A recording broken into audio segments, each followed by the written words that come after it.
Greetings everyone, this is Light of Tabor. I'm your host, Mark Ratelle, and today we're going to be doing a bit of a follow-up to the episode that I did with my wife, where we were talking about her background and how she came to Orthodoxy, but we want to focus in mainly on her background in Catholicism, her stint with Protestantism, and then coming into Orthodoxy from there, because at the end of that interview, our kids were getting a little bit restless, and we weren't able to dig in as much as we would like to. So now we're going to use this time in this video to do exactly that. So I'll hand it over to you and I'll let you kind of carry it in terms of, I think you wanted to start with your background in Roman Catholicism a little bit and talking about that. I'll start with that. So I grew up Catholic. As many of you know from my previous video, I was adopted and my adoptive family was Catholic. So when I got adopted, I was immediately baptized in the Catholic Church, and I grew up very Catholic. So we went to church every Sunday. I was a part of the kids choir, and I was a part of all their little plays that they had. They had Christmas plays and things like that, and I was a part of that. I was really I really liked going to church and doing all the classes. I did catechism classes for a while, actually, up until I think high school. I did catechism classes, and then I did sponsored the sponsorship program, which is when you're in high school. It's you have like a sponsor or something. I forgot what it's called. It's like another kind of sacrament that they have in Catholicism, I guess, is where, it's after communion, and then you have like the sponsor that sponsors you, and the bishop comes and blesses you. So I went through that.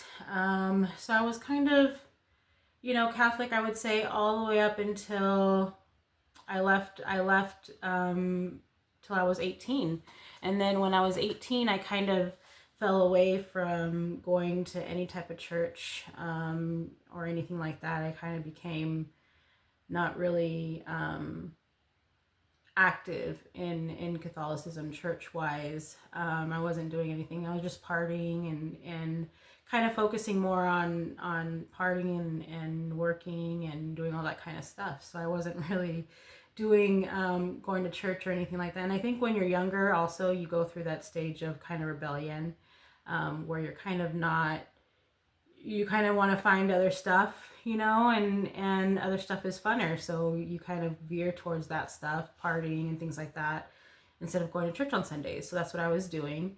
I wouldn't really say I didn't believe in God. I think that I was kind of upset with God because of my upbringing and just kind of navigating through all the trauma that I dealt with as a child. I think I was kind of a little bit frustrated and angry with God, but it wasn't like I really didn't believe in him. I still kind of spoke to him, but kind of in a, I guess, cursing manner, where you're kind of in your head saying, what are you doing? Like, are you there? Or other things like, like when you have those thoughts of suicidal tendencies and things like that, and you've just had it with the world, and you're kind of going through it, I think you kind of just forget that he's there, and I had a moment there where, I was angry. I didn't really do much of praying or do much of anything until I think my daughter was born after that, actually. Because he was going through more of a new age thing. I wasn't really into the new age. I did yoga as a child, like in middle school and high school, and I didn't really like yoga a lot. That's crazy that you were introduced to it that young. That's yeah. Crazy. Well, I was in dance, so I used to.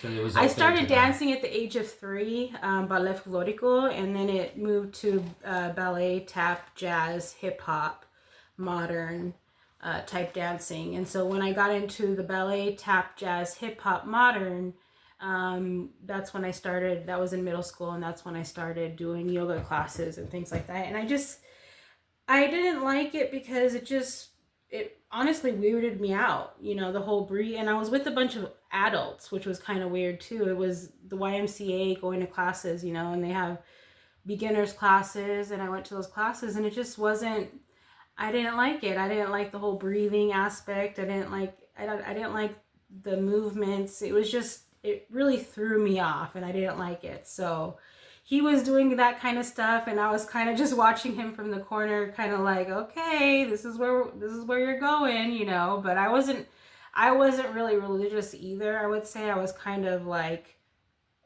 not thinking about it, I guess, is what you would say, is kind of just living life without even thinking about God or anything like that. You're just kind of working and going about your business and not really thinking about that until something drastic happens, like you're basically on your deathbed and you're fighting for your life, and that puts things into perspective. So I think when my daughter was born, he was still going into that new age thing, and I kind of started opening up a little bit to kind of like finding some type of spiritual, I guess, relief, because I was dealing with a lot of stuff. So I guess I wanted to make myself better spiritually, and talking to people, and it became a huge thing, like the whole new age thing. And so it kind of opened my eyes to the fact of accepting that it was okay, to do that kind of, to do new age stuff, and to do the crystal healings, and I was more into the crystal healings. Like I was really into that. Even in high school, I remember my mom buying me books about crystal healings because I was really into like the crystal healings, but I wasn't really into doing yoga and that kind of stuff. I think he was more into that, and I wasn't. I was into the crystal stuff too. Yeah, you were into the crystal stuff. I was charging crystals while doing yoga under like certain. Yeah, so that's when he started getting into that. I was like, oh, this is a whole nother thing that we're getting into. Well, things went off the rails really quickly from there. Yeah, so he had his the new age moment, and I wouldn't say I was new age, but I wanted to spiritually heal myself. So I was really looking for something to kind of, I guess, help me with the problems and help me navigate what I was dealing with mentally, because it's hard. It's hard just navigating through life without any type of help, right? Help or something to assist you. Something to assist you, and so I didn't want to fall into despair, and I don't want to fall into despair again. So when my daughter was born, I think I kind of started opening up to doing more the new agey stuff. And when that happened, I still was kind of like not into the yoga stuff, but I was starting to open up to the microdosing of mushrooms, where you're just taking little bits at a time. And I was reading articles, and there's a lot of articles that support it. Just taking little bits of microdosing at a time, and how it's supposed to heal. It's supposed to helping heal people with PTSD, and there's all these a lot of positive articles. Really, and there was a lot of legitimate sources. Yeah, there was so much positivity around that, and even I was looking even into the ketamine treatments. That there's even positivity around the ketamine treatments, But then when I started reading more into the ketamine treatments, it was like, I don't really want to do that. I don't want to do that. So let's start slow first. So when he started bringing up the mushroom idea, I was kind of against it at first, because I like to feel in control. Like, I don't like to feel like I'm losing it in my brain. And that's what the mushrooms do. They make you hallucinate. They make you, think things, and I just wasn't. I like control of my mind. They take down boundaries and barriers that are necessary. He started doing the mushrooms, and I wasn't doing it at first. I was kind of against it at first, and then there was a moment where he was talking to some people, and we started going on these hikes that were supposed to be like healing hikes for veterans and people with PTSD.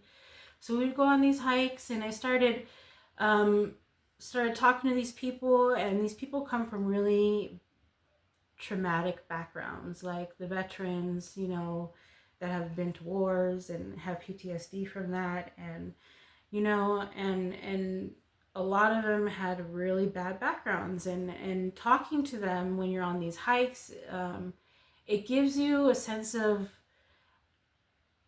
I guess, hope, because they've been through so much and they're doing this stuff, so it kind of motivates you to kind of maybe try it a little bit. And so when we were going on the hikes, I didn't really try any of they would take mushrooms, and I wasn't really doing it at that point. But then I started opening myself up, and I started slowly getting into it. I think I tried it one time, I didn't feel anything. Right. And then, I didn't do it for a while. And then you were talking to the people, and suppose there was going to be the spiritual healing ceremony. And during this whole time, we were in Protestantism. Yeah. So, oh yes. Like so during this time, we actually went to Protestantism, because before we kind of got into this part of our New Age where we were going super deep with the mushrooms, we were in forgot Protestantism. About that. Sorry. Right? Yeah. So let's back up there. So let's back up a little bit. Right after my daughter was born, as you know, I went through a really hard pregnancy, almost passed away.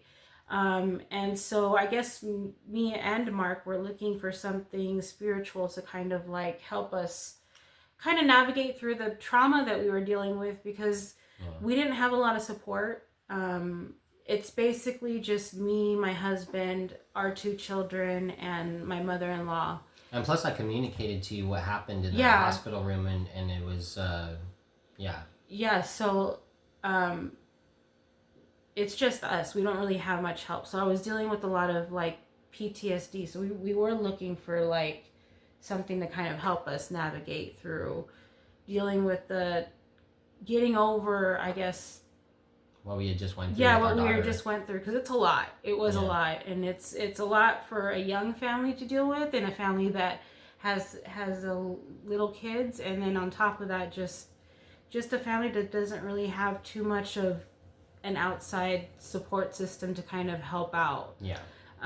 So we were looking for that, and what were you saying before? Sorry. No. Oh yeah, and then when my daughter was born, he kind of kept this secret from me for a while. I think because you were a little embarrassed of. I just didn't know what to make of it myself. I guess he didn't know what to make of it, and we were talking one time, and he automatically tells me, he opens up, and you tell me about when he was in the waiting room, and he had an encounter with like Christ, and I felt this just energy, and I made a promise to Christ, and I was basically just crying out in desperation to Christ, and asking for my wife and my daughter to somehow make it through. If there was any way that they can make it through, that I would dedicate my entire life to Christ. And I didn't really know what that meant at the time, and I think I was just trying to figure out how I go about that. Like, how do I dedicate my life to Christ? You know, it's like I made this promise, now how do I keep it? Yeah. You know, and I kind of expressed just... Yeah, so one day we were just talking, and I think it just came up, and he just told me that, and I was like shocked that he didn't tell me, I guess, sooner. Yeah. Because... Well, there was so much going on. I guess I was like letting her recover too. Yeah, there was a lot going on at that time, and I think I was barely starting to get better. I was barely starting to move around. I was getting going. I was starting to get my energy back from being in the hospital. And I think at that time we were kind of searching for something to do, like for something to help us. Kind of spiritual. Yeah, and then one day we're talking, and he said that to me, and I was like, oh, and that kind of like lit, I guess, a light bulb in my head, saying, well, if you said that, that's serious. Like, it kind of got, like, I was like, oh my gosh, well, if you said that, that's very serious. We need to follow through with what you said then. Like, we have to start looking for a church to attend. To try to, like, see how we go about keeping this promise. Yeah, see how we go about it. We don't know what we're doing. This is our first time. Like, we're trying to navigate this ourselves too. We don't have, like I said, we didn't have a lot of support. We don't have a spiritual father or anyone to really guide us, or and any that's background really hard. or family that has orthodoxy in there. Yeah, both my parents are passed away, so it's not like I can call my parents and try to like talk to them. And I had a background in Roman Catholicism, but I was, I didn't know. Well, we're just young and we don't know what we're doing, and it's just. So we're just trying to navigate. We're trying to do the right thing. Yeah. Honestly, that's what we're really just trying to do the right thing. And so he tells me about that experience, and I start, and I'm like, okay, well, if he said that, well, then we kind of have to follow through with what we said, what he said. Like, we have to look for Christ. So I was very scared, honestly, about attending a church again, just because of the past that I've had with the previous church, with the Roman Catholicism church. From my previous video, if you want to watch it, you can. But I was traumatized from stepping inside a church again, I would have to say. So I wanted to do my research. So we're doing our research. All these churches just don't. Like, I'm looking at Protestant churches, I'm looking at Catholic churches, and I don't want to go back to the Catholic church. I know that for a fact. I was like, I don't want to step foot in a Catholic church, just because me and the Catholic church have a lot of bad history. And I just don't want to do that. And I don't feel like the Catholic church is right for me anymore. So I needed to find something. And so we're looking at these churches, and we tried different churches. We started attending different Protestant churches, Baptist churches, and I'm doing my research, and then I remember it was towards Christmas time, and I think it was the following, it was almost the year anniversary of my daughter, of me passing away, and giving birth to my daughter. Yeah, you said passing away. But almost passing away. Yeah, almost passing away and giving birth to my daughter. And I found this church that was doing, they were doing like movies. Like, he was doing sermons around movies. And I know sounds kind of funny right now because it's Protestant, and we were Protestant at the time, and that's what drew me. Well, we weren't even Protestant at the time. Yeah, we weren't. Were just like we were trying to find something. Yeah. So that caught my eye, and that caught his eye, and I'm like, look, there's this church that's showing movies in church, and they have, they're showing Home Alone, right? They showed Home Alone and Christmas Vacation, and something else, some other movies. But he was doing this whole sermon around these movies, and so we would watch little pieces of the movies, and he would do a sermon around the little clip, and it was kind of cool. I gotta admit that helped me start the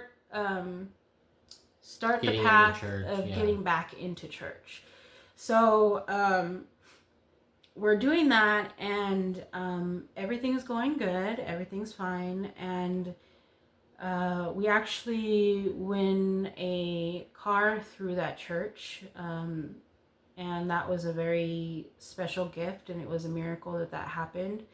But I think almost a couple months after winning that car, the pastor who was in charge of that church, the main pastor, he moved away to Texas. Yeah. And we kind of felt it coming too. We felt it coming because he was kind of giving us little hints here and there. And but he would deny it. But he would totally be like, but I'm totally not moving. I'm totally not moving. And then one week he was just like gone, and he was in Texas. Yeah, and I was like, I kind of saw that coming from a mile away. So he moved to Texas, and this other pastor came in, and I'm the type of person where I need to feel a connection with what the pastor or the priest is saying to me for me to even like give you the time of day. Like, I won't give you the time of day if I don't feel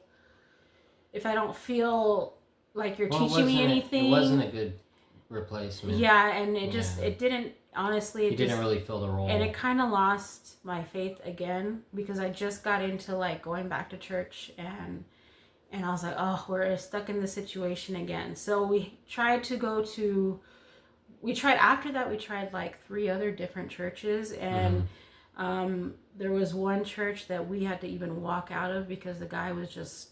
He was talking about the jibby jabbies Yeah, and Jerusalem, and and he's how like, you "If had you to want to get go to Israel with me, you gotta get the jibby jab." I'm like, "Dude, I'm out." He said like, and then he was there was rude 2 to other the things kids. that happened and then before he was, that. Like, rude to the kids. They were walking out like military style to go to their little like kids section. And the vibe was just and I was just off. like, that's weird. We looked at each other. We never do this. We look at each other and we're like, should we go? This is weird. I was like, no, we should go. And so we walked out. We walked out of that church. So we tried I think 4 different churches before we ended up at the church that we kind of both liked.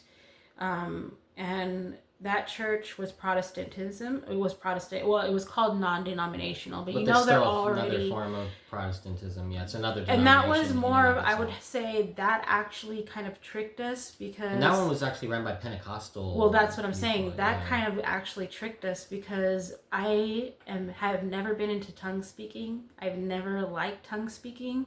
I've actually had a really bad experience with my mom when she was dying. Some lady doing tongue speaking, multiple ladies like doing tongue speaking over trying her, to bring her back to trying life. to bring her back to life and shaking her, and it was really traumatic for me. And I've never liked tongue speaking, like the whole tongue speaking and touching people on their hands, laying on of hands. And at first it was very subtle. Like at first he wasn't doing it, but then I started noticing that there was these special guests that would come in and they would all start doing tongue speaking, and I'm like, I don't know about this. And you call it non-denominational, but the main priest is Pentecostal and he's doing tongue speaking. And it threw me over. Like, I was like, I don't like this. This doesn't seem right. And there was just so many signs when we went to that church that this wasn't the right church. There was also the, that we were talking about our buddy with, where they do that kind of, I'm a king's kid in a king's house. Where Prosperity gospel, where they want you to donate a whole bunch of money, and they say this prayer before you donate all this money. Like the more money you donate, the more blessings you'll get in return. Like you'll get blessed with all these worldly things if you donate more money, and it's like that's so weird. And I never liked that because they do that. They did that at every service. I think right after they sang, right after you're all emotional. And I started noticing that this was more of a. It's a tactic to get people to get emotional, and then you give them all your money. Emotional manipulation. And I'm sorry, it's unfortunate, and I still have friends that are Protestantism, and I love them, and I love. They're good people. There's a lot of good people in that church. So many people in that church. It's just hard because I think that they're getting taken advantage of. Right. I really think that they're getting taken. You don't have to give. I mean, you should give. Tithing is good. When you attend a church, but emotional manipulation is dangerous. Yeah, especially when you do it with prayers. I think when you're using prayers as emotional manipulation, I started noticing that, and I was very thrown off by that. And there was just other signs, and he was more. Well, when we did, and then at that church, that's when we did the spiritual healing ceremony, and then, while we were attending that church. So it made it very easy to kind of still sin, and then go to church on Sunday for an hour, and kind of just be at church for an hour and sing for 20 minutes at a rock band concert, and then listening for 10 minutes to the guy, and raise your hand and your hand and you're fine, and you go home, and then you're okay, but you're not okay, I don't know how to explain this. And you take the plastic communion aspect. Oh yeah, and that was kind of annoying. Even coming from Catholicism, I was like, man, even this is just with the grape juice and the little wafer and the plastic thing. I was like, man, once a month, I was like, this is not the sacraments. Yeah, and that's one thing I started noticing too was I started missing the sacraments because I was Catholic growing up, and when you're Catholic growing up. You have a whole... What is that? Is that the cat? Let me check. One moment. Sorry. When you're Catholic growing up, I think that you kind of see the beauty in the sacraments, even if you're Catholic, taking communion and baptisms and marriage, they all see that as a pretty serious sacrament. And I felt like that was missing at the Protestant churches, and I was kind of missing that. And I was honestly thinking, well, should I go back to the Catholic Church? You know, should I try going back to the Catholic Church, even though I've had so many issues with the Catholic Church? And I just couldn't get over the whole thing with the Pope and what he's doing now. And we didn't know about Orthodoxy. I didn't know about Orthodoxy, so that's why I kind of was more open to doing the spiritual healing ceremony too, because we were kind of stuck in a situation where I was kind of like, I don't know where to go from here. This isn't where I'm going. I'm trying to search for all these answers, and I'm going to this place, it's not working. Going to this place, it's not working. Going to this place, it's not working. And when I try, like, I'm the type of person where I put my all into it. Like, I take things very seriously. I'm not the type of person to do things halfway. Like, if I'm gonna put my all, like, if I'm gonna do something, I'm gonna put my all into it. And I don't know if people kind of understand that, but and I'll stick to something. I'll stick to something for months, and I'll be like, okay, I'm gonna give this a couple months, see how it goes, and then I'll make a decision. But it wasn't working. Protestantism just wasn't fixing it for me, and I was, and I try to do all the right things. It's just, it made it easy to honestly sin when you're doing that. It's different. And we didn't know about Catholicism, so we went to the healing ceremony. Or Orthodoxy, we didn't know. Oh yeah, we didn't know about Orthodoxy, so we did do the spiritual healing ceremony. That's when I was kind of like, I kind of was at my wit's ends, and I was like, look, I'm trying to do everything the right way, trying to go to church every Sunday, trying to like sing the songs, trying to pray, and it just, nothing was working, and I'm still having these temptations, these thoughts, these like negative thoughts, and I just want to try to heal myself, so he was talking about the spiritual healing ceremony, and so at first I was like, no, I don't think so, and then the guy told us what day it was going to be on, and it was on the anniversary of my mom's death. And if you know from my previous video, I've had a lot of issues with my birth mom, or my adopted mom. So I thought that was going to be like a sign for me to kind of go and experience that. So I was like, okay, maybe this is a sign. So we went to the spiritual healing ceremony, and that ended up not being a sign.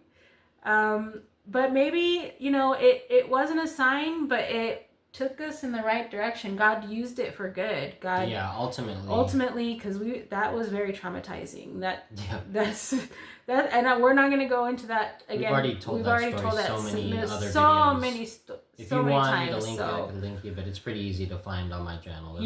So it was very traumatic, very intense, and it took us about a week and a half to fully recover. Like, I think we were not even leaving our house for like a whole 3 days after that, because we were just kind of like, I have a lot of energy too. Well, yeah, but it was just, honestly, it was a lot to take in. Like, just coming from that and then coming home, and then literally the next day.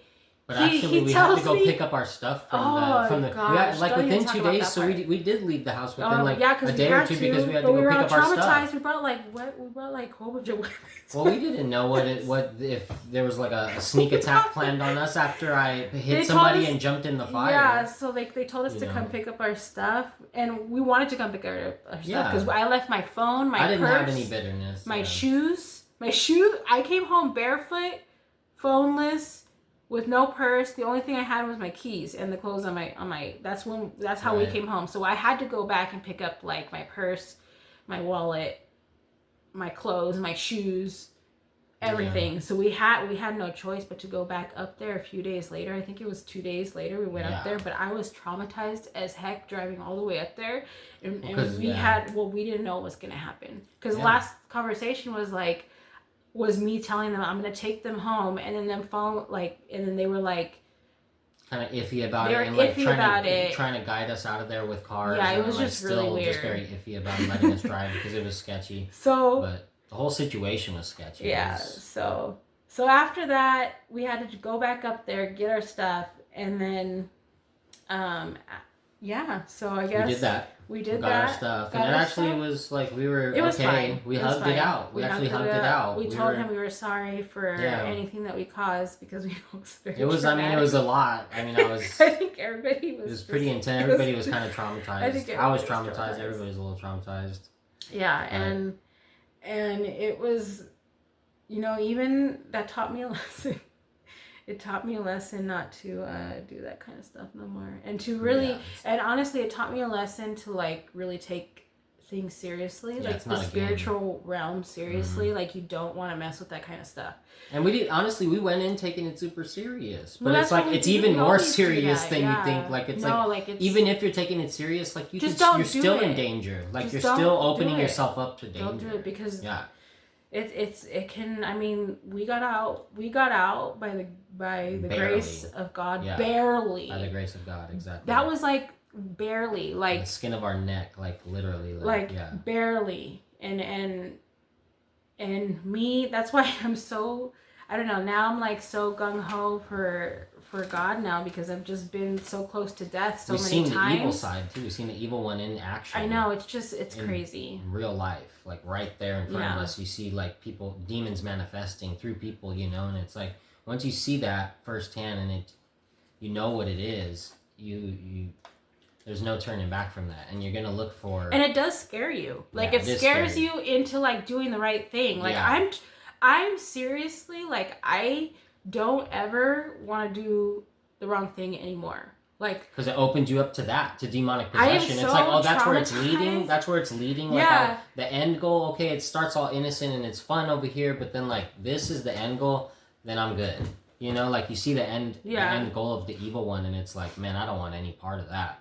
And I think that's why too I wasn't for orthodoxy, because I think if I didn't do the spiritual healing ceremony and if I found orthodoxy by itself, we wouldn't be as gung ho. We would be. No, but I think I would have been more open to doing it if I would have found it on my own rather than you telling me right after the spiritual healing ceremony, I found orthodoxy. This is the answer, and I'm like, no. Right. Like, I see what you're saying.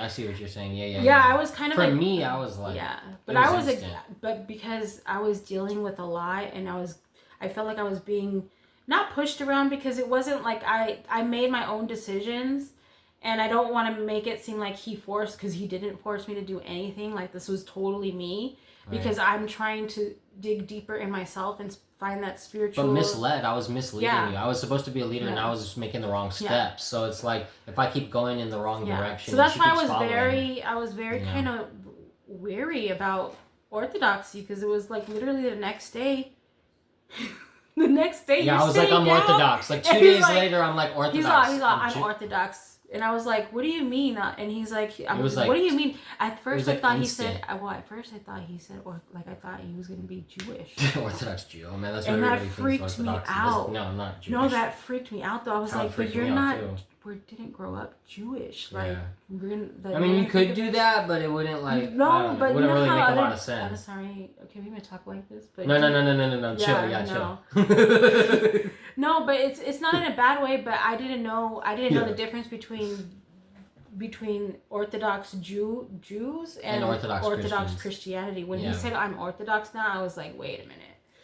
I was like, what did we get into? I was like, have the mushrooms, like, are they still in your head? Like, I didn't know what to think, because it was just, we came right back from that, and the next day he was like, this is, and so I was very like, no, I want to take a step back for a moment. I want to like, I don't want to jump into anything. Right into another thing. Yeah, I didn't want to jump into anything. That's probably super intense and crazy, which it is. Because you're always intense and crazy with stuff, so...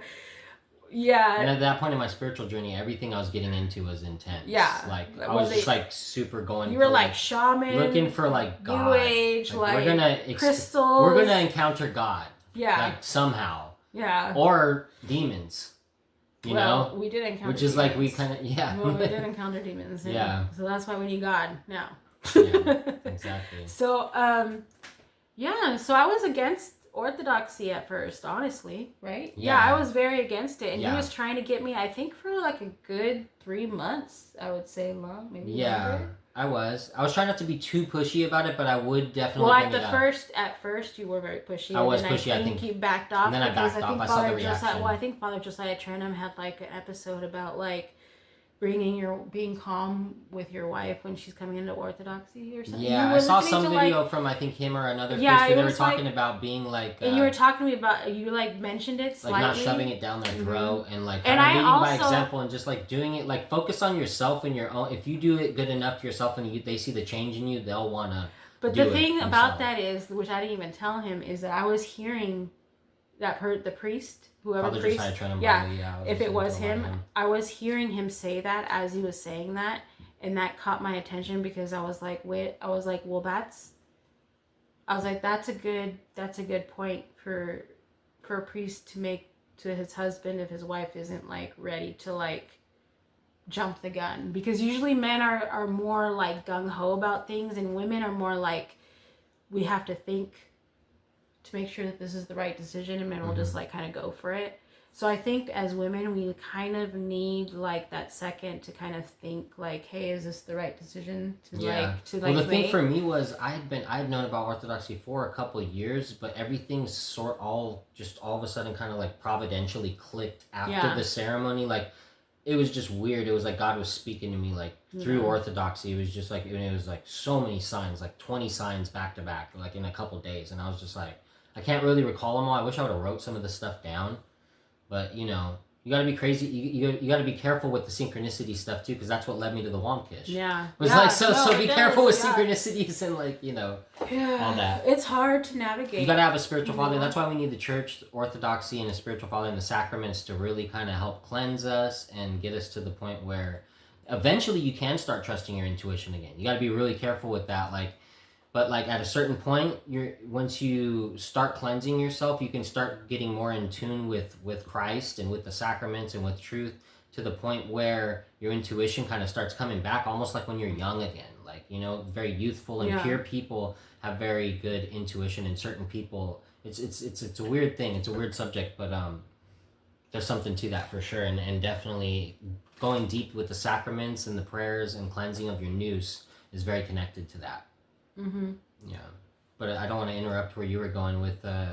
You were coming into Orthodoxy basically, like, and you were kind of reluctant, but you were hearing Father Josiah Trenum in the background. So Mark has this really smart idea. Maybe men can take this idea from Mark. Is like, Mark used to play Josiah Trenum in the background, like when I was doing stuff like cooking or doing just random stuff, cleaning or something like that, and as women you can't help but like overhear what start catching certain things or certain phrases. And honestly, he started giving me some sense of how do you explain it? Like, Father Josiah Trenum had a really good way of putting some of the words, especially with husbands and wives. Yeah. And he's really good with I mean, he's a big family man. He has like 10 children himself. Yeah, and I think he understands. He understands kind of like, I mean, the family dynamic. Kids, what it's you kind like. of have to understand. Yeah. Especially what your wife is feeling. And I think he's in tune with what his wife is feeling, and I think he expresses that in a really good way. And you know, there's always things that people don't agree with, but I think that he has a really strong point in husband and wives and the way they should treat each other. And I started listening to the podcasts in the background, and some of the points that he would say were really good points, and even some of the points where I'm kind of being a little rough, like hard-headed on my end as a wife. It kind of like he says things in a nice way to kind of open your brain up as a wife and say, you know what, maybe I can improve myself a little bit better. What can I do better as a wife? And it's supporting your husband. And so when he was really into Orthodoxy, I guess that was the beginning of me kind of like putting not my feelings aside, but kind of being there for my husband, I guess, in a way. So he wanted to go to or he kind of tricked me. Tricked you. I did not trick you. You tricked me. I did not trick her. Okay, so tell them what happened. It's not a trick. Well, you knew what you were doing. I didn't know what I was doing. You knew what you were doing. It wasn't a trick though. He he wanted, well, of course, for his birthday. I just asked for that for my birthday present. I was like, what do you want to do for your birthday? And he's like, I just want to go to Orthodox church. And I was like, oh gosh. And I was like, really? And he's like, that's all I want. I don't want nothing else but Orthodox to go to Orthodox church. And I was kind of over going to churches at that point because we've been through so many churches, I think, and I was kind of wanting a break, and I wasn't gonna get that break. And so I couldn't deny him his birthday present was to go to church. And of course, on the way there, before that though, I'm like, okay, well, if we're gonna go to Orthodox church, I'm gonna call around. So I'm gonna call around. Oh, man. So I'm calling around to like different Orthodox churches around here, and I don't know what I'm doing. Okay, first of all, She doesn't know anything. I don't know anything about Orthodoxy, but I know that my husband wants to go to Orthodox church. So I'm like, I'm doing this without him kind of knowing, because I think I'm kind of like trying to like make it a surprise in a way. So I'm like calling these Orthodox churches, and I'm like, I don't know what I'm doing, you know, like so of course I probably sound like an idiot on the phone. Yeah. A total girl idiot who doesn't know what the heck she's doing. Right, worldly, westernized Protestant girl. I probably sounded, I was. Well, that's what honestly. we were at the time, right? and I probably sound like an idiot, honestly. That's why. So I'm calling these churches, and the church that we attend now, he was the one guy that answered. and he was a very stern man, and Middle Eastern, didn't know what I was saying, so I was kind of like to the point, sharp. He was very sharp and very short and concise and to the point, blunt, very blunt. So I'm calling, and I'm like, so I was like, hi, I'm calling because, and I can already see his like reaction over the phone. He's probably like rolling his eyes because I'm like westernized. I'm like, hi, I'm like calling because I'm trying to see like what the services are, and I looked online, and it's kind of confusing, and I don't know like what services are we supposed to go to. How does this work? Because I tried to look it online, and it said like Akathist or like, and then a vigil, and I was like, what is this? That? So I'm trying to call, and he's all like, when's the church service? The guy goes, he's all, hello. He's all, no, you come to church Sunday, 9 a.m. 9 a.m. And that's Orthros. You'd be in Orthros for like an hour before the liturgy starts. He's like, you come this Sunday, 9 a.m. to church. And I'm like, okay. I was also 9 a.m. But it says here that he's on, no, you come 9 a.m. You'd be there like 2.5 hours. He's like, you come 9 a.m. 9 He's like, you need it. You need all of the church you can get. I was like, okay, so do I? And he's on, you just come.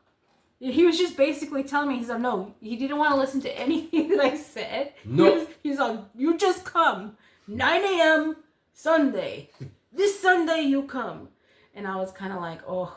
So I hang up the phone, and I'm like, oh no. And I'm like, Lord have mercy on me. Is this like some man driven like I didn't know what to think, because it was very like he was very like stern, and he was like, you come 9 a.m. and I'm like, okay, I guess. And I'm like, okay, well, this is one church that I found. He's the only person that answered, and we have to go like at 9 a.m. And so she didn't like it though. No, she was like, so I don't like this though. She's like, I don't like this. No, so the first time, I didn't like the way he sounded. Yeah, I was like, I don't like the way he sounded, first of all. And honestly, we would actually been in church for 3 hours and like 30 minutes. I just did the math in my head. Like, we would have been in there from like 9 to like 12:30. Yeah. And so then we go to church, you know, and I think I huff and puff on my way there, like make an argument, probably for no reason, on purpose, probably. Yeah. I probably did that because, you know, women, we could do that sometimes when we don't want to do something. So I probably made an argument and probably like was huffing and puffing on the way there. And then I I could probably just imagine me. And then, like, because I know I left and I did not like it. She didn't like it, though, yeah. I left and I was like, this is ridiculous. I feel like this is a man-driven cult. I feel like there's all these men around. Where are the women? And they're all wearing, like, veils. And I didn't know what to think of it. They all look Muslim? Why did the girls look Muslim? It was was shocking to me because I'm coming from Protestantism to like I didn't know about. We didn't know that veils were a Christian tradition before. I thought it was like a Muslim tradition. Yeah, we didn't know. And so I was a little thrown off. So I'm like, they're expecting, and these women are covering themselves like all like they're wearing dresses like all the way down to their ankles, and they're wearing long sleeve shirts, and they're really covering themselves up. Like they're all from Little and House here on I the am Prairie. showing up in I'm showing up in like jeans and boots and leggings and like ridiculous stuff, like stuff you probably shouldn't be wearing in church just because it's not church attire. You know, it's stuff for like work and stuff, but something to. It's just not appropriate for the Orthodox Church. Like girls shouldn't be wearing jeans to church. Yeah, no. And now I know that. But before I was kind of like, it kind of threw me off a little bit. And I was like, what's going on? I don't know about this. And then also the priest that was there, like it was a priest that I don't know if he was new or, yeah, I didn't really.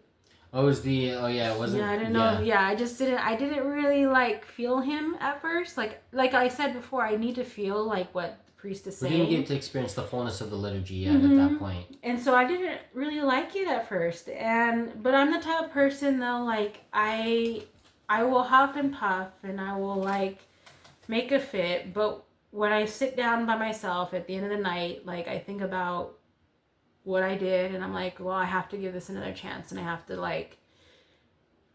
to try and take it seriously, and I have to just kind of not huff and puff. Like I have to just let it go. So I was like, okay, I'll give this, I guess, a couple more times. And we were going from there. We went back to Protestant church, I think, a couple times. Yeah. And then there was a really bad interaction at the Protestant church where there was just a super bad. Like I was bringing my Orthodox study Bible. Yeah, to the Protestant church. And so we were getting looks and stuff, and there was a bad interaction with somebody there, and that was the end of it. And I said, you know what? I said Bible the fact study. That they had such a reaction to my Orthodox cross, because he was wearing an Orthodox cross, a very small one, and then he was also wearing a prayer rope, small one too, a small prayer rope, and they like called him out on that, and they were very rude about it, and almost they had like a reaction to like it a was this like reaction, like they like flicked his cross, like they went like this to his cross, and they were like, what is this and what is this, and they went to his arm and was like, what is this, and I was like, what happened here? And I already knew you that Protestantism knew that, was like a demonic delusion at the time. So when that happened, I was kind of happy because I was like, now she's gonna see it. Hopefully now she'll see it for what it is. Yeah, and I was wow. I was calm and happy. It was weird. Like, he literally just attacked. Like he literally attacked Mark's cross and literally touched his prayer rope. Like that was like that's a reaction that not a lot of people do. Like you don't just flick somebody's cross that they're wearing. Like who does that? Someone's dead grandma could have given that to them. That could definitely start a fight. That's a reaction from I would have to say like a demonic reaction.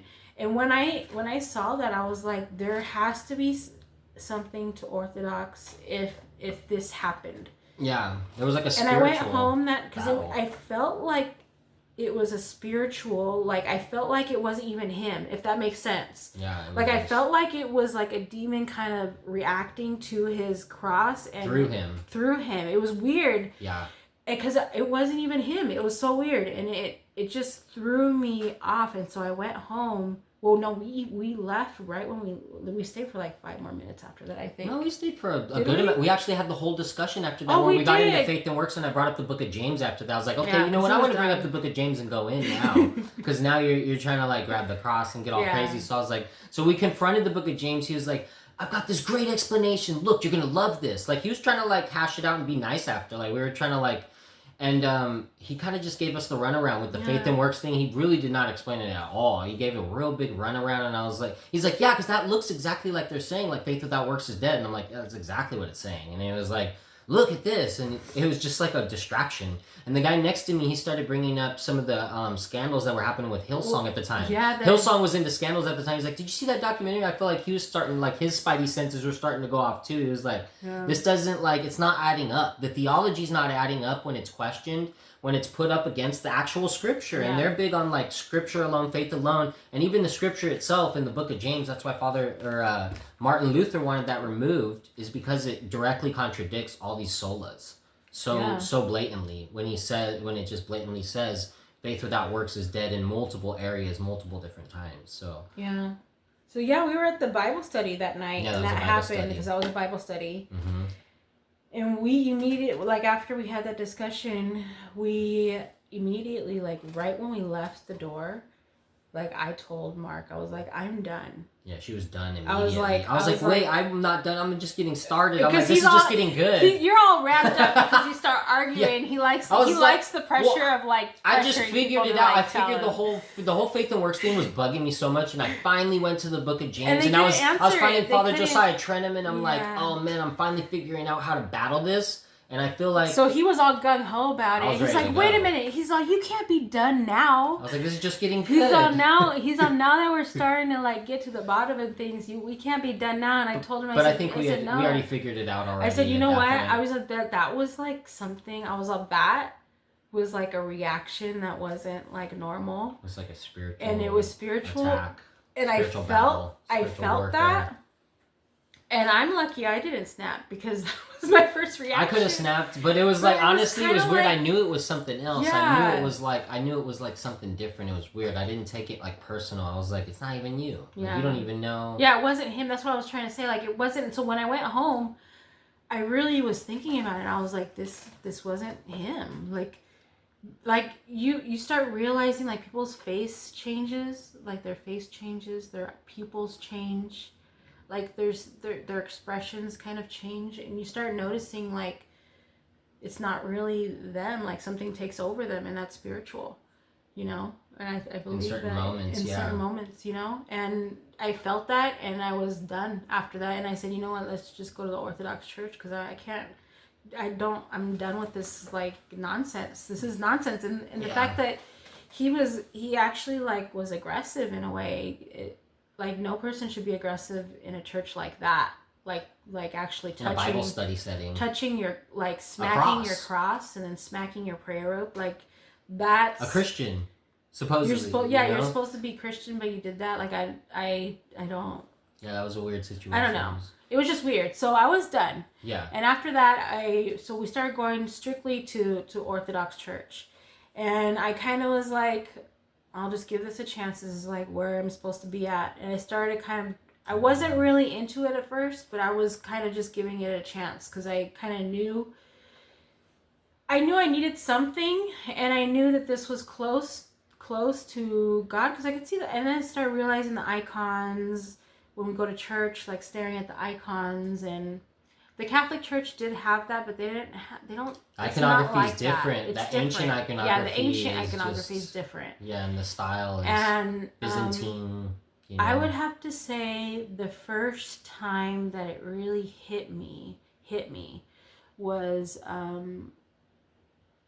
during Christmas. Is it that Lamentations? It was during the Holy Week. It was Holy Week leading into Pascha. And it was Pascha, the Lamentations of the Theotokos. So I think that was actually already probably almost a year that we were going, and I was kind of like just going through the motions of, and I was really trying. I don't want to say I was going through the motions because I was really doing the prayer rules and trying and fasting and she was opening up to it. I was opening up to it, but I still didn't. In the back of my head, I was kind of like iffy. You know, I still kind of I've had a lot of trauma with churches in the past, so still wasn't totally sure yet. Yeah, I wasn't totally sure yet, so I was kind of taking my time, basically. And what really hit me was the Lamentation service for the Theotokos? Lamentations of the Theotokos, where she's crying for Christ as she's watching her son die on the cross. That, when I heard that, 'cause it's a nighttime service, and I think the lights were off or Yeah, it's something like a funeral like. and you're all in It was black. we weren't dressed in black that first year We didn't because know. I didn't know. We didn't know what we were So I didn't attending. know what We I had was no doing. idea.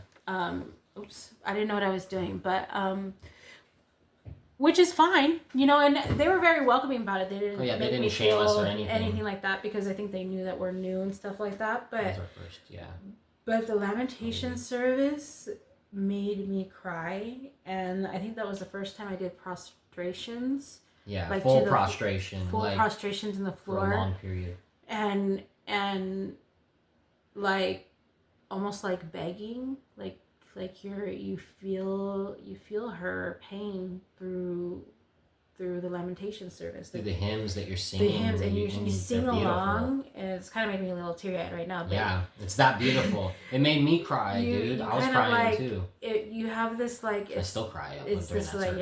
Every time still. But that first time hit me a little bit different. Yeah, the first time really hit me, and it was like I could almost feel her pain.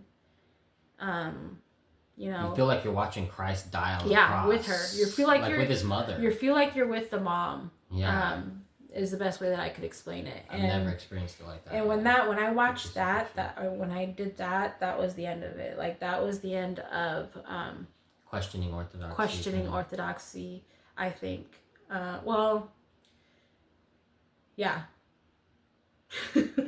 Yeah, I know what you mean. Yeah. Well, there's always going to be like temptations and questions and things that pop up, like that. But that was it. We knew we were where God wanted us at that time. At that point, I was like, "This is it. This is it. This is where I need to be. I need to focus all my energy on this Orthodox stuff." And I started opening up a lot. Started joining. Started getting more involved in their pro-life ministry. Yeah. And then I started getting just more involved in, I guess I started opening up just to more friends and being more... you did a talk about our daughter at the church. we also did a talk of... That was very early on before we were even baptized. Mm-hmm. You did a talk talking about our journey with our daughter and that whole miracle and mm-hmm. everything that happened there. So it's been a journey. Oh, and then the other thing too was the other thing that also opened my eyes to keep coming was that conversation we had with, was he a monk or what was he, an elder? Oh yeah, he was a monk. Was he an elder or was he? He was a monk of some sort, and he was definitely older. He was an elder monk. So this monk, when we first started going to the Orthodox Church, he was in front of the church. He had like a special seat in the front of the church, mm-hmm. and I was kind of like watching him, you know, during the service because it was kind of. It's my first time kind of experiencing like somebody dressed up all in black. He had like a hat on, a hoodie.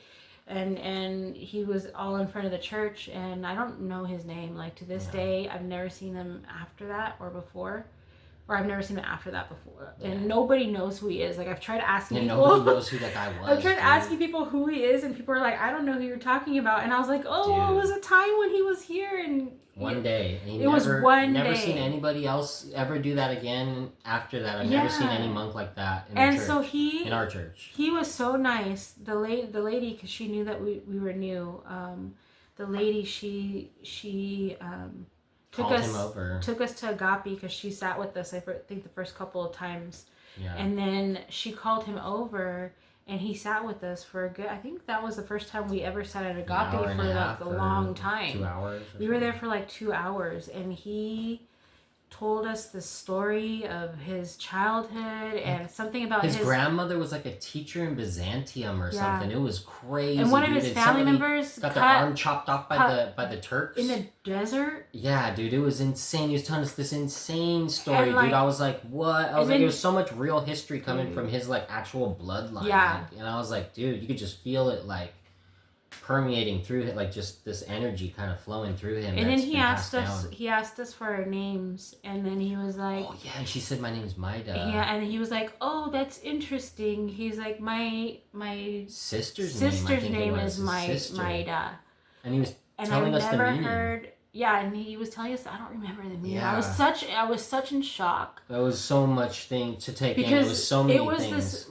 It was this crazy story, like about him and his childhood, and him being in the desert and watching his family member's arm get chopped off in the desert. Like a direct connection to Byzantium. And it was crazy. It was crazy. And he was old. He was like probably like 90 years old. He was really ancient. He looked ancient, maybe 100. Like the oldest person I've ever seen at our church. Yeah. No, I didn't know how he got there, how he got home. Yeah. I didn't see anybody with him. I was just so confused, man. I was so confused, and I was honored, honestly, that he sat next to us, because it was a blessing from God. I think I needed that, because I was kind of like still in my I don't know about this stage, and in this like I almost thought it was like a cult, like a male driven cult, and I was trying to like navigate through my feelings with that and trying to get over that. And I think he really helped me kind of like soften my heart, like to come to Orthodoxy, because just the story that he went through, his whole story was crazy. And then that's what it started making me realize, like, people suffer in Orthodoxy a lot. There's a spiritual reality here that's and there's these weird spiritual connections between her name and there's like, it's like God was like, you could just really feel like God's like, I felt it that day, us. and I was like, when I left that day, I felt this sense of like peace and this sense of like you're in the right place right now. This is where you're supposed to be.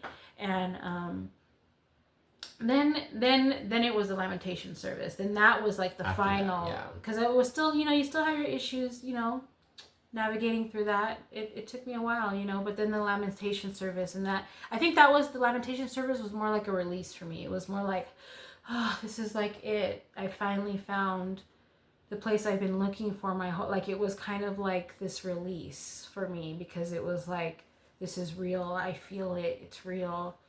I feel like she's next to me, crying for her son. And it was just the most beautiful service that I've ever been through too. And then Pascha, and then going through that whole thing, fasting all through Lent, Pascha. and then the celebration, and when the long service, Pascha service at the during the Pascha service. I know, it's like 4 hours. It's a very the long service is liturgy. 4 hours. And then we went to the consecration, which was like, how long? The consecration service, that was probably like 5.5, but like with everything together, maybe 6.5, 7.5. I think that was it like felt 8 like hours. Well, all together, the service I think was like 5.5, 6 hours maybe. I don't know. And then we went to an after thing that was like 3 more hours. So it was like insane. Where there was more speeches, there was a bishop there, and there was all kinds of like former priests that had been in our parish. There's just all kinds of people there. Well, the consecration is when it gets baptized. The church itself gets baptized. Yeah. And there was like an after party kind of thing that happened. At a hotel. And it was like it was amazing. That service was amazing, but it was so long. Oh, yeah. And but that pushed me to my limits, to the point where like I feel like I can handle any church service. Our priest came up to us afterwards and at the after party thing, and he was like, "Well, if you made it through this, you can make it through anything. You're pretty much Orthodox now." I don't even know if we were baptized at that point, but I know the next day I had welts on my feet. Yeah, that was definitely like a good test, and like every service after that seemed short. Yeah, for a while. I'll tell you that. Yeah. I was like, we can make it through anything now. Like we really stood the whole time, didn't take any breaks. Like we really like pushed ourselves. We were trying to like we're trying to test our spiritual fortitude and in line with our physical aspect too. Well, plus because I think too, like I need to struggle a little bit more. Like I feel like since I've been through, especially the spiritual healing or I'm not going to call it that, because it's not even. It's not healing, but it was presented to us as spiritual healing. But it was a ceremony, and it was a psychedelic ceremony. So, I call it a psychedelic ceremony. Psychedelic ceremony. Like I feel like I've done a lot of bad stuff, so now I have to do a lot of like ministry and charity work and like good to kind of like even out.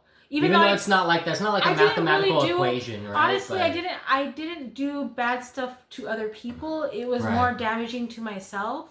But that's still very hurtful to like God and Jesus, what you do to your body and yourself. Yeah, self-hurt. Self-hurt. And I'm starting to realize that is a big problem with a lot of people, is they don't they self-hurt. They self-harm. Harm, either overworking themselves.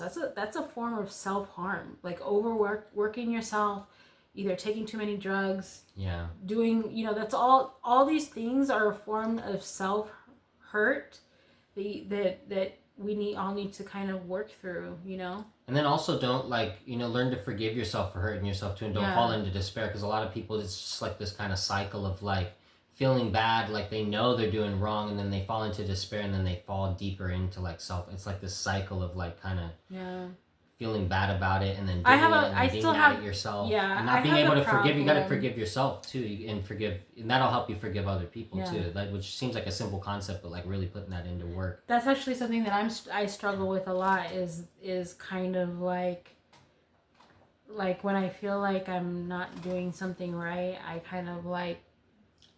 You're hard on yourself. Hard on myself, and then I tend to like harm myself even more, but because I'm not.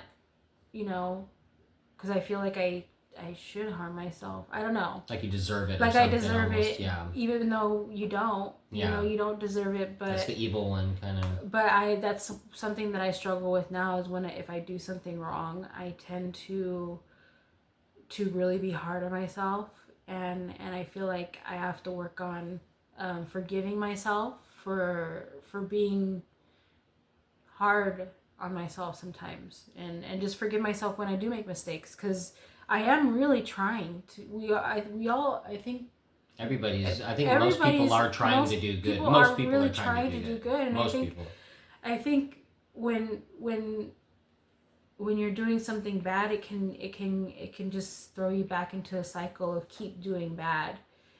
So I'm really trying. Like I already messed up, and then you fall into despair about messing up. But so you're like, what's the point? Because I've already messed up. My life is over. So who cares?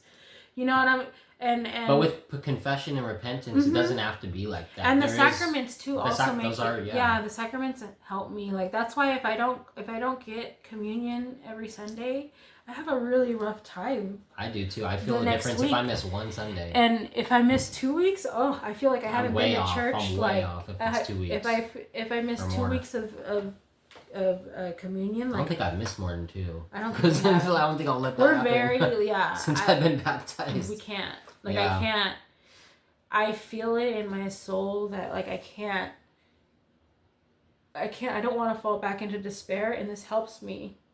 There's real spiritual strength and grace in the sacraments, especially in the Eucharist. Yeah. It truly is the body of Christ. And I can't really explain that through to Catholicism. you. Yeah, I remember taking the little wafer with the wine as well. The wafer, it's like a wafer.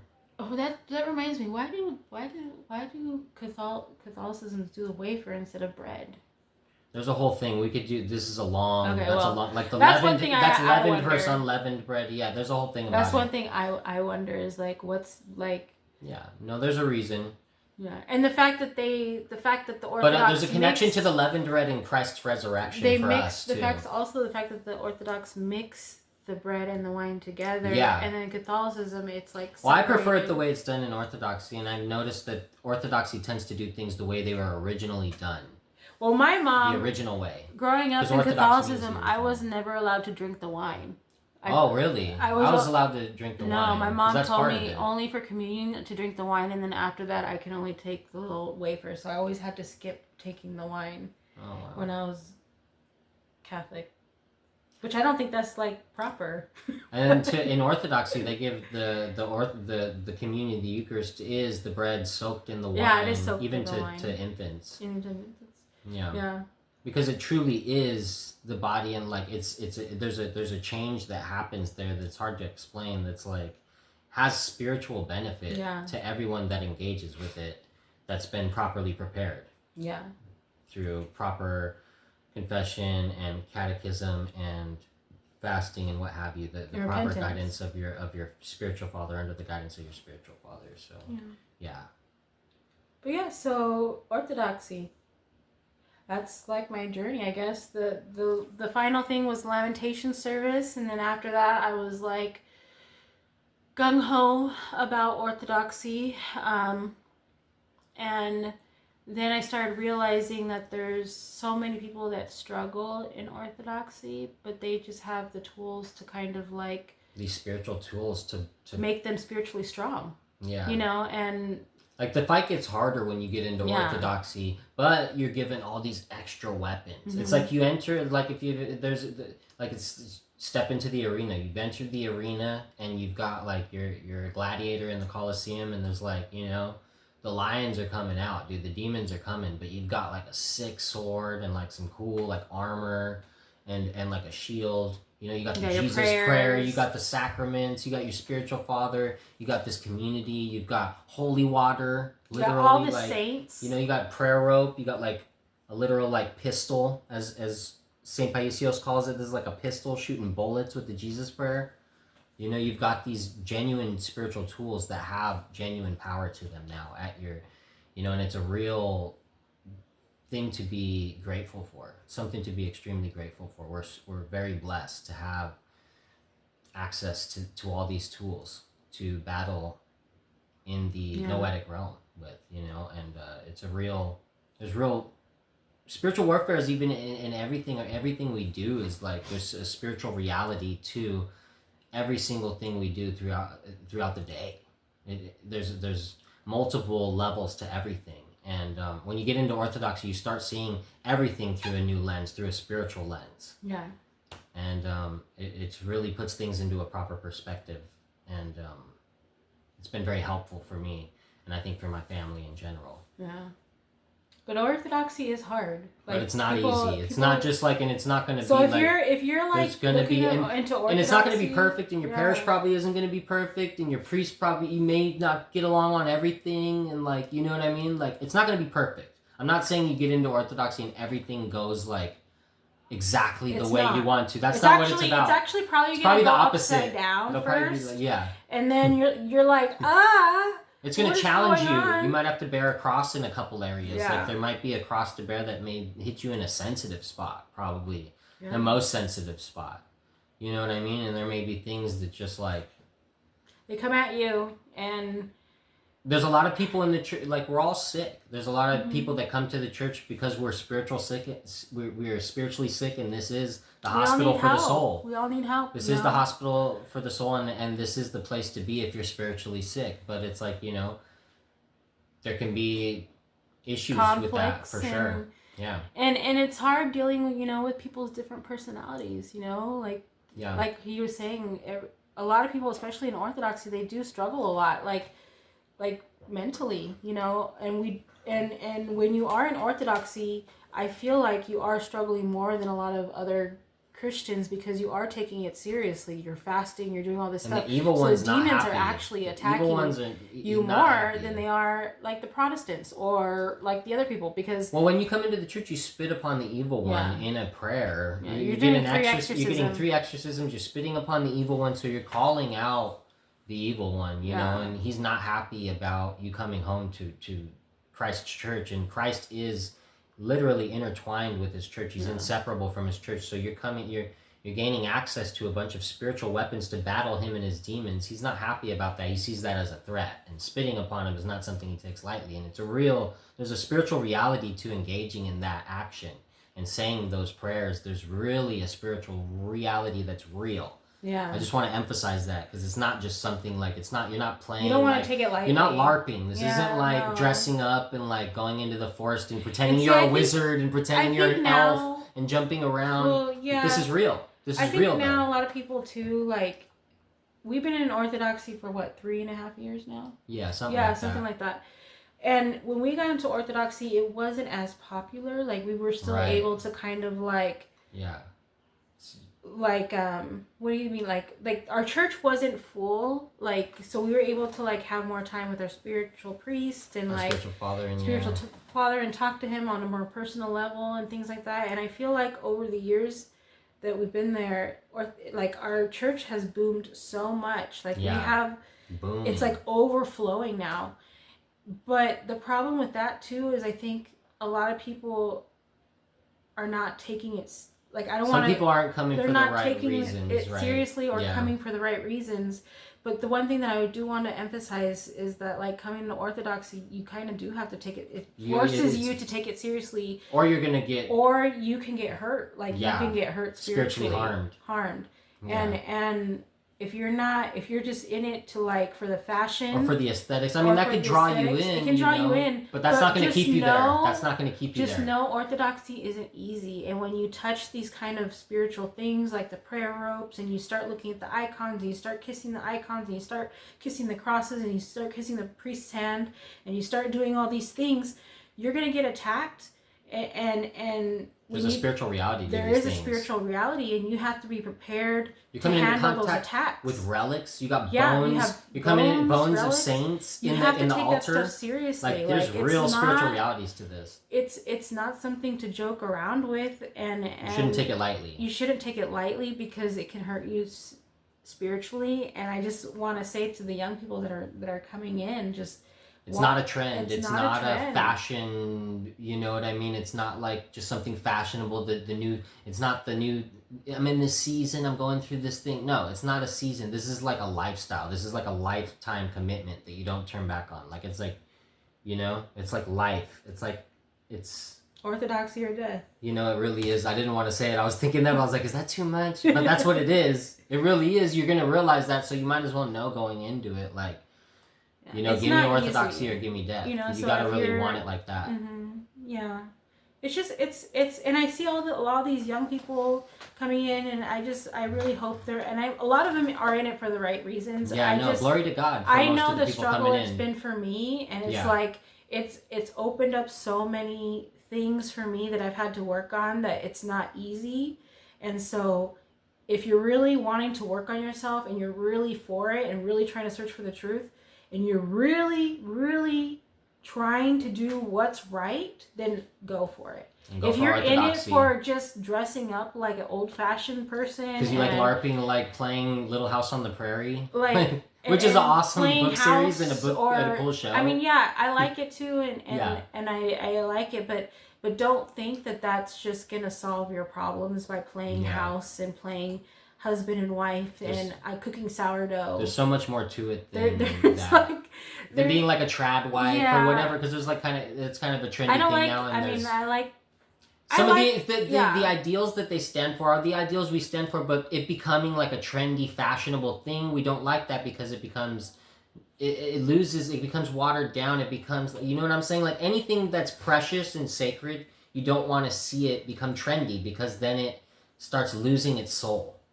You know what I mean? It starts like becoming soulless. It starts becoming like the new trend of the month, and that's not something it's like a instant gratification culture kind of thing. And it's like something that you come into quick and you fall out of just as quick. And that's not something that you want to do with Orthodoxy. You want to take it slow. And it's a slow burning. You want to stick with this because this is ultimately for our salvation, and this is the greatest path to. This is the truth. Like this is where you find Christ. This is where you find the true sacraments. This is where you find like the origins of Christianity, the origins of you, the origins of like us and being made in the image of God, like the Creator, like everything, truth in general. Logos spermaticos, like the pre-incarnate logos.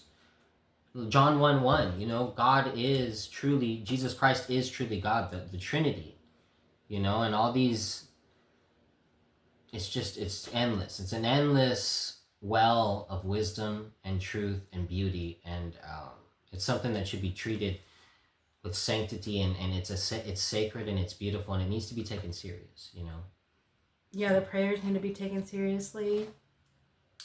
And, just everything. Because it's just, I've seen a couple people who've had a really rough time, navigating through it. And I think it's just because they're not taking it as seriously. And you have to take it seriously or else you're going to have a rough time. I mean, you're still going to have a rough time. You're still going to have a rough time, yeah. You're still going to have a rough time, but it's like, how bad do you want your salvation? Exactly. Yeah. I don't want to be burning in a pit of fire when I die. That's all I know. Or just separated from God in eternal darkness, Because I kind of got a glimpse of that when I was doing the healing or the psychedelic ceremony. I got a glimpse of what hell is, and I don't want to go to hell ever. I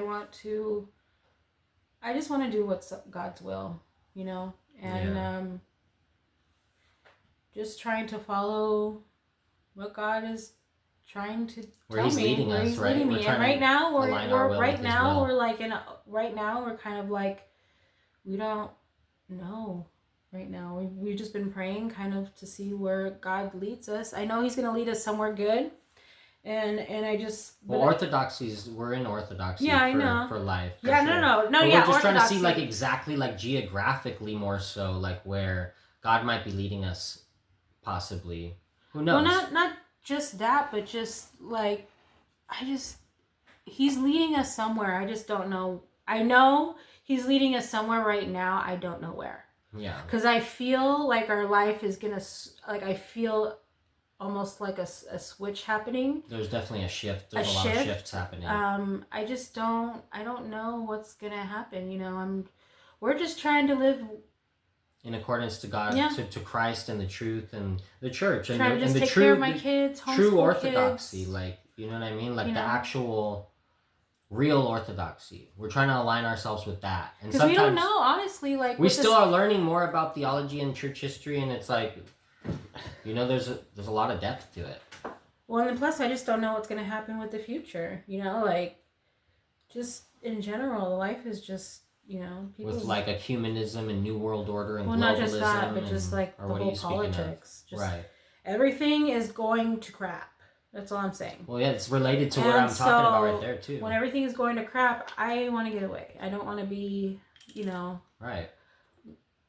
I want to be where God wants me to be. I don't want to be where the world wants me to be, where the world or the evil one wants me to be, where I'm more susceptible to demonic, intrusive attacks, Yeah.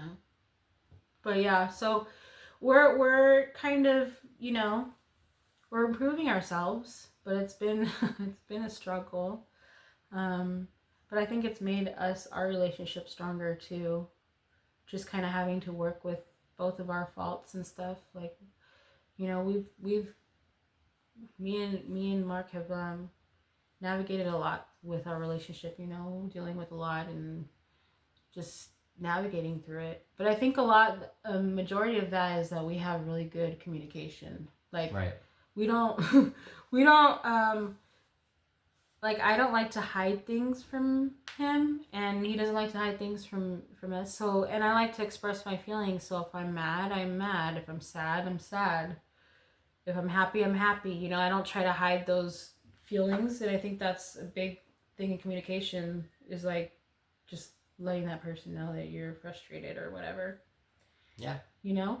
Communication, so that, because then if you try to hide it or try to it just makes things worse. I think you're not communicating with your husband how you get more mad in the long run. Yeah, if you're holding that in, snap. Then you become bitter. Yeah, then you become bitter over time, and you're because you didn't express how you really felt in the moment, and it just builds up, and then maybe they keep doing what made you mad initially because you never expressed that it made you mad. Now you're getting more mad. Now you're mad at yourself too for not saying something. With it, and you're so it's it just builds and it gets worse and worse, and that can apply to all different types of scenarios within a relationship and just not communicating proper. So we have our arguments, but we also we talk through it though. We argue for 5 minutes, and then it's we let it go.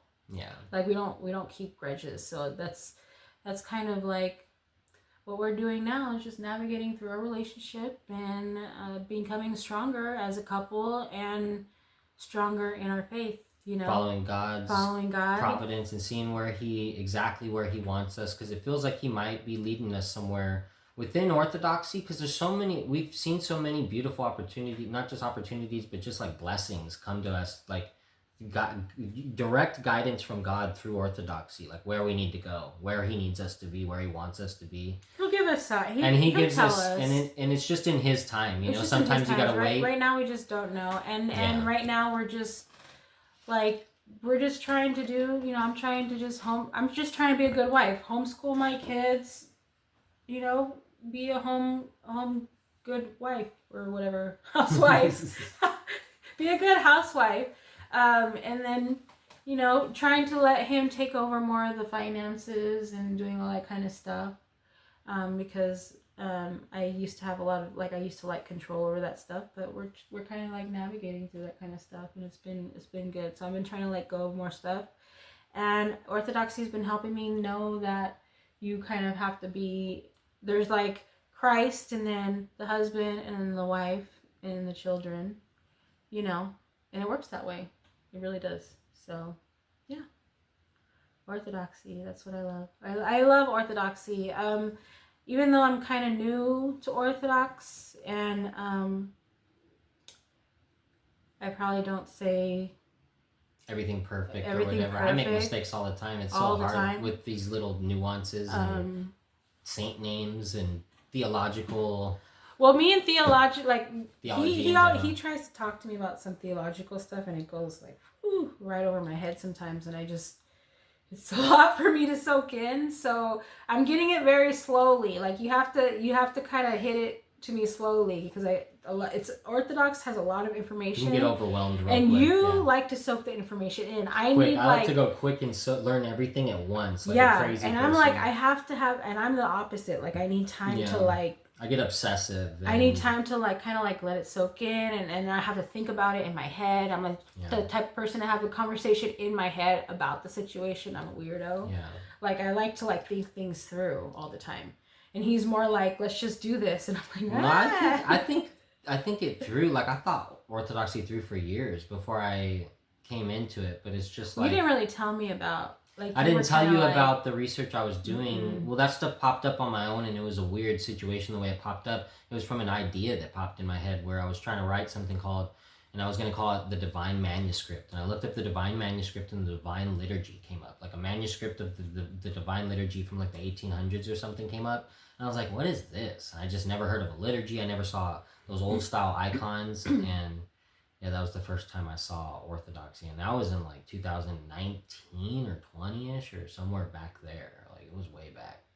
Yeah. Like 5-ish years ago, or I don't even know. Yeah, it was a while ago. And then it didn't pop up again for like maybe 6 months to a year. And somehow it popped up again, and it just like kept popping up more. And then the psychedelic ceremony, and then I was already watching Church of the Eternal Logos, but then a certain episode really clicked, and there was like a lot of just similarities in an experience that another gentleman had in a psychedelic ceremony. Just kind of clicked. Everything kind of clicked. And then Father Josiah Trenum, things started clicking more with the Protestant background that I was coming from, and the Catholic background I had also came from originally. So I think that helped both of us. A lot of Father Josiah Trenum was very helpful in bridging the gap from Roman Catholicism and specifically Protestantism to Orthodoxy. And I just listen. Like I can't. It all, like I said, goes like. Right. Like with me, like I'm more like intuitive. Like yeah. I can feel it. Like the whole academic stuff. Like. It's more about like the heart and the prayer. Yeah, for me, it's more about the heart and the prayer. Like I feel it. Like the noose. You got the noose, yeah. And then like I like the history and the theological stuff too, but it's so much, and I need time to like take it in piece by piece. And sometimes in Orthodox, it's hard to take things in piece by piece because then you get a lot of information. You're like at once. The Greek way or like the Russian way. Like there's a lot of little nuances and little things. There's so much in Orthodoxy, and I'm still learning. So that's why if I ever say anything wrong, please forgive me. I'm still learning. We're 3 years, which is still pretty fresh. Still pretty fresh for Orthodox, but we've put ourselves so deep in it, almost feels like longer. I feel like I've been Orthodox for like 6 years, just because I like to give it my all in the ministry. Yeah. So right now we do pro-life ministry. We do we're doing ministry work for the pro-life. So usually every second Saturday of the month we do prayer vigils in front of Planned Parenthood. And that's another thing that I really liked about Orthodox, is that they do those prayer vigils at Planned Parenthood. So that also drew me to Orthodox, was to do those Planned Parenthood vigils. So we do that every month, the second Saturday of the month, in front of Planned Parenthood. Lately, it's been really nice.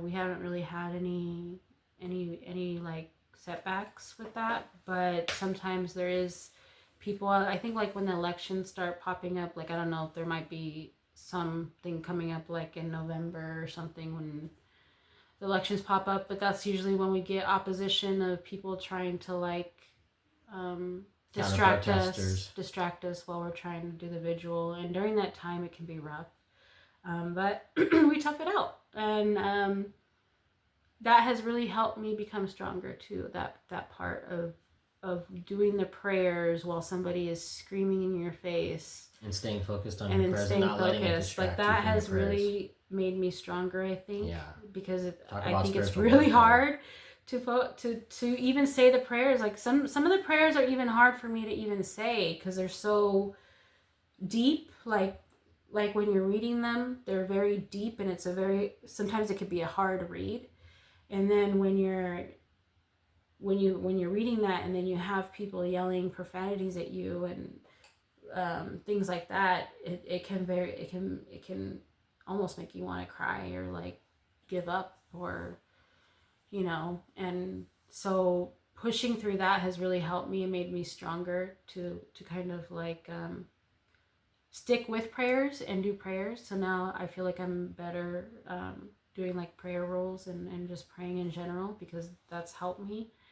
So yeah, we've been doing that ever since we started going there, even before we were officially baptized. We were part of that ministry. We were really gung-ho about that. Yeah. Our situation with our daughter. Yeah. So that's the ministry that we're doing right now. We kind of want to get into the burial society ministry too. I think we're trying to maybe or I just want to get to know. I'm really interested in like before life and afterlife. I know that's really weird, but growing up, I honestly, I wanted to be part of, I either wanted to be a nun, I wanted to be a OBGYN, or I wanted to be some type of doula, or I wanted to be a mortician.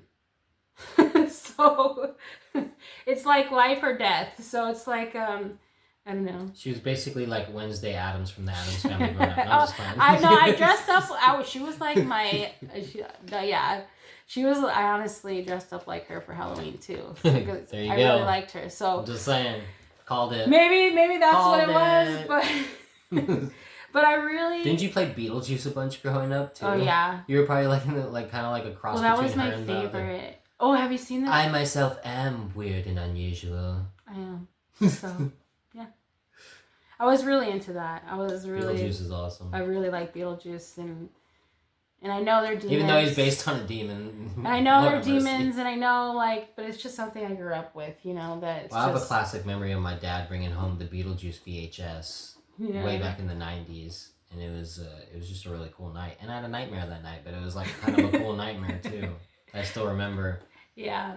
But yeah, so I always wanted to do like something that had to do with either bringing in life or death, like I guess like a mortician or something. So I don't know, it kind of, we're starting to get into the burial society. I just want to know the process, when someone passes, and I don't think I've learned that process yet in Orthodoxy. I think that would be. There's a very. I heard that it's a very beautiful. And 40 days of prayer, intense prayer afterwards. I heard it's very beautiful, and I just kind of want to be a part of that whole process from the Orthodox perspective, because I know that they do like some type of they do like 40-day prayer vigils, and then they do a viewing, they do an overnight vigil, and then not only that, but then they do. Don't they wash the body themselves or something? Didn't we talk about that? So I want to kind of know. So if any of you guys know anybody that's part of a burial society, feel free to reach out. Because we want to get into that. Yeah. But yeah, so we like pro-life. We're trying to get it. We're gonna slowly, I think, start getting into a burial society. And then I've also been making candles on the side. Yeah. Right here. Look here. Check a candle out. She's been making these baptismal candles. Yeah. Pretty cool. I just started, so. I mean, they're pretty cool. I'm pretty kind of new at it. But it's actually been very therapeutic for me. I've been. Growing up, I've always been fast paced, always trying to do stuff, and since being kind of not working now. I'm kind of itching to do stuff. So I'm just making a hobby out of making candles now. Yeah, I like it. So it's just cool. been, something I've been doing. But I'm trying to get into, I don't know, I don't think I'm going to go, I'm not going to go back to work, honestly. So I have to figure out something else to do with my life. I want to be a home mom. Yeah. Well, I do want to do that, but it's like living in California, it's so hard, like financially, and then with we're also taking care of some other. Well, we're trying to put more time into this ministry, and hopefully we can eventually get to the point where we receive some sort of financial reciprocation from this, because when you put a certain amount of time into stuff as parents, to justify that, there kind of has to be some sort of financial reciprocation at a certain point for it to. We're barely starting though, so. But yeah. What do you mean? My YouTube channel has been around for 3 years. Well, we're barely starting off. Right, but I mean, just my candle stuff. Yeah, your candle stuff. Yeah. We're barely just trying to navigate what our next. Basically, we're just trying to see what our next step is. What we're trying to put our energy towards. Well, yeah. I mean, I'm putting a lot of. Personally, I'm going to put a lot of energy into this Light of Tabor channel. Like, I'm putting a lot of energy into this channel, and hopefully, I want her to be along for the ride as well too. So. Yeah, with candles. And the candle aspect, I think the candles are really cool. I just like I like doing it as a hobby. So right now she's just donating. I'm honestly just donating. I'm donating these candles. They're not. Yeah. I'm not making any money off of them. Yeah. But if you guys want a candle, let me know. I'll give one to you guys for free. Just reach out. One candle. One candle. Candle. A sample. A sample candle. Or a set of candles if you have, like, if you and your wife are getting married or something. I'll make you guys some candles. Just reach out and let me know. Because it gives me something to do, honestly.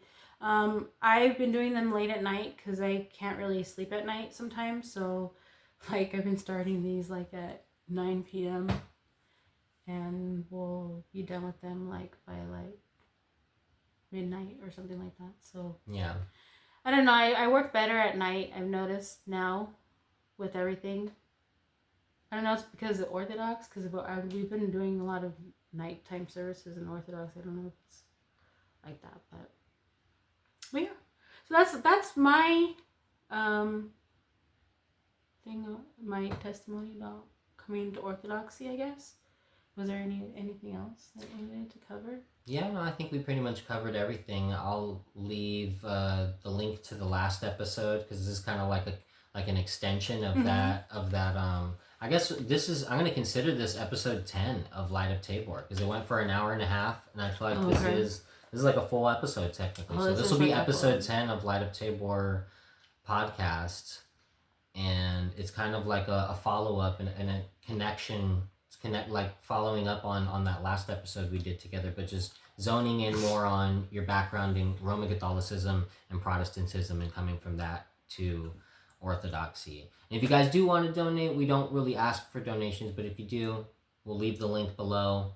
I always feel weird about asking that kind of stuff. We always do. We have a problem. I like to do things like ministry. I like to do it like out of love for God, but at a certain point, like to do certain things that we want to do moving forward, we're probably going to need like more money than we have. So we're just trying to navigate that like realistically. So if you do want to donate, we'll accept it. I won't be mad at you, and I'll buy a coffee, and I'll buy her a coffee. She's nudging me right now. She's nudging me. She's nudging me to stop. Coffee. She drinks coffee. She does. No, I don't. You just drank coffee at church the other day. One sip, and I got sick. You drank a whole cup. No, you drank a whole cup. No, I didn't.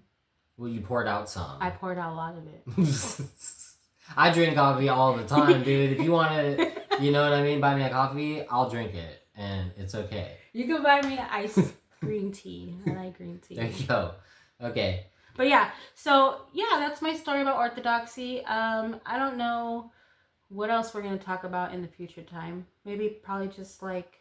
We can probably talk about like maybe relationships from an Orthodox perspective, or just like... yeah, from Orthodox. Something. I'm married life. I'm so nervous about talking about like relationship stuff Orthodox style because I feel like I'm not Orthodox enough. Yeah. Right? Does that make sense? Yeah. No, it makes sense. Well, maybe we could just talk about relationships from our perspective, From and our we happen to be perspective. Orthodox. Yeah. And do our best. So if I don't say things the right way, please forgive me. I'm still Right. new. Like I'm still learning. Yeah. That's why I'm trying to read all these books. We have like a million bajillion books of Orthodox, and yeah, I just made it through that. I read like 5 pages or 10 or like a chapter of one, and then I'll start a chapter of another one, and then I'll start a chapter of another one, and then I just won't go back to the first one that I started. I got a few I need to pick back up. So, I'm getting back into it, doing better these days. I'm trying, but it's hard with kids and homeschooling and just navigating. In California too, it's just crazy in California. If you guys live in California, Like the city life is what she's saying. Basically, life. she's not saying California. Like being stuck in San traffic. Diego, California, Yeah. LA, California, like probably Sacramento, California, like these big cities. You know what I mean? Like I haven't been to Sacramento, but I'm assuming we're the city going life. to like we go to like my doctor's appointments and like at 10 a.m. or 11 o'clock, and there's traffic. Right. And like before that, there used to be like no traffic. So it's getting more packed. It's in just these getting areas too. so packed here, and then there's just a lot of negative immigrant aspects, and you don't want to get into the politics of all that, but it's like there is. But it's unfortunate. We see the realities of it in the city. It's a reality, and the homeless crisis in El Cajon is crazy. Was crazy.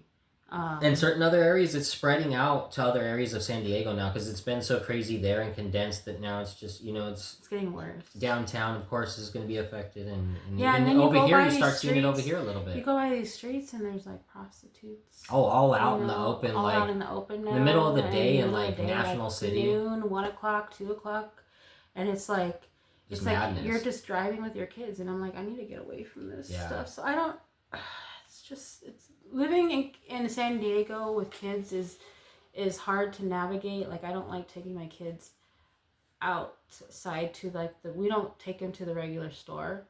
Like me and him will go to the store just because there's so many like interactions that we've had that are negative at the store of just with crazy people like at grocery Walmart. Stores are wild these days, obviously. Yeah, like especially Walmart, and that's where we go because we're not, we don't go to Target. We're not rich enough to go to Target. I remember the grocery store back in the day used to be fun, going to Lucky's. Lucky's, there used to be like a video store in there, and then like you see the lobsters inside the cage or inside the tank, and you could like play with them a little. Yeah, those were like good. They don't have that no more. They don't have that no more. They don't have Lucky's no more. They changed it to Albertsons. Messed it all up. Yeah.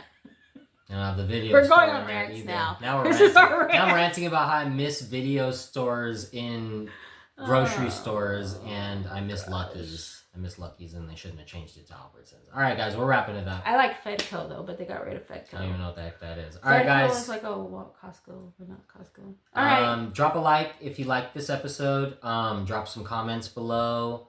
I'll leave the links below to her Instagram, and she'll also be linking like there's candle access to, if you want to talk to her about candles, you can reach her on the Instagram, and she'll be doing more of that moving forward.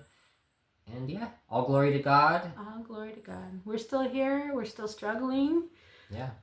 Beautifully though. Yeah, thank God for every struggle. We're struggling for our salvation, to prepare ourselves properly to receive the grace of God. We're trying hard to teach our kids and to teach our children. And to hand down a real tradition. What's good, what's good in this life, because our kids nowadays are learning really bad things from the outside world, and I feel like they have to be strong mentally, so we're trying to teach our kids how to be. The Youth of the Apocalypse. Oh yeah, we just ordered that. Ordered that. Oh, and I should be here any And day. I've also can't wait. I've been reading Confessions of a Controlaholic. You've been reading that, Miss Union from Alexandria Union. Oh, okay. Yeah. Cool. So that's Dissident also Mama, aka Dissident Mama. No, she's OBH, Orthodox Boomer Grandma.